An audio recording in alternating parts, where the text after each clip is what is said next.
राष्ट्रपति Donald Trump ने white house में मीडिया से बातचीत में अमेरिका के फार्मास्यूटिकल इंपोर्ट्स पर भी टैरिफ लगाने की अपनी योजना का ऐलान कर दिया है।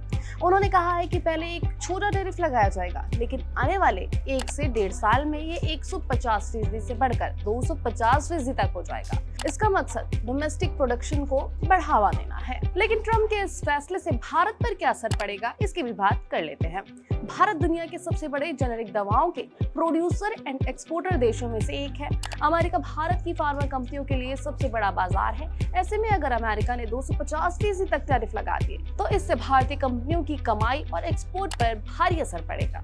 एक्सपर्ट्स के मुताबिक इससे दवाएं अमेरिकी बाजार में महंगी हो सकती हैं और भारत की मैन्युफैक्चरिंग इकाइयों को भी झटका लग सकता है। मसलन रूसी ऑयल इंपोर्ट से नाराज ट्रंप ने अब भारत के की सेक्टर फार्मास्यूटिकल को नुकसान पहुंचाने की योजना बनाई है। अमेरिका के पास फार्मास्यूटिकल प्रोडक्ट्स में $115.5 बिलियन का व्यापार घाटा है। ट्रंप प्रशासन ने संकेत दिया था कि वो 2026 में इस घाटे को टैरिफ के जरिए बैलेंस करने की कोशिश कर सकते हैं।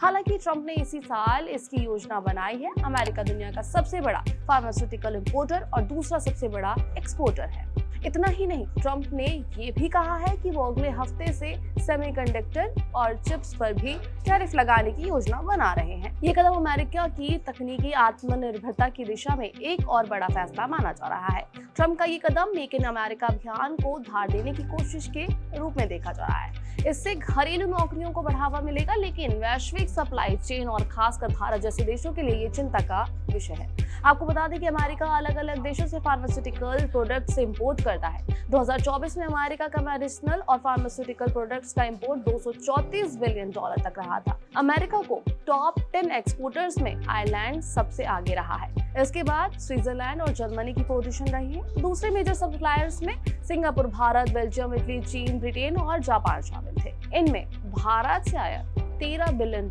का था, जो कुल आयात का 6% रहा था। दूसरी तरफ अगर बात करें तो भारत अपना फार्मास्यूटिकल प्रोडक्ट सबसे ज्यादा अमेरिका को एक्सपोर्ट करता है, खासकर जेनेरिक दवाइयां। ये भारत के कुल फार्मास्यूटिकल एक्सपोर्ट का 31% से ज्यादा है। वित्त वर्ष 2024 में अमेरिका को भारत का फार्मास्यूटिकल एक्सपोर्ट $8.73 बिलियन का रहा था। जाहिर है, अगर ट्रंप इस सेक्टर पर टैरिफ लगाने को अंतिम रूप देते हैं तो भारत को अपने एक्सपोर्ट के मामले में एक बड़े हिस्से का नुकसान हो सकता है।